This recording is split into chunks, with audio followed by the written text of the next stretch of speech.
Ito na nga guys, umuwi na kami sa bahay after visiting mga kaibigan namin.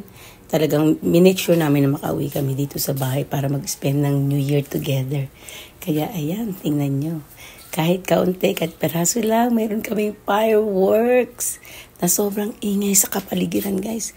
Kahit pinapatugtog, wala naman masyadong mga paputok, which is good. At least walang masugatan. Kaya ayan, enjoy na enjoy po talaga kami sa New Year. Kahit dalawa lang kami nandito sa bahay. Ayan, medyo nalasing-lasing na rin ng konti si Steve. Ako naman, konting tipsy lang, pero okay na yun. At least masaya. See? O, diba? Ilang taon together. 22, magto 23 years na kami. Diba? 22 years to be exact. So, yeah. Happy New Year's, guys. I hope everyone is having a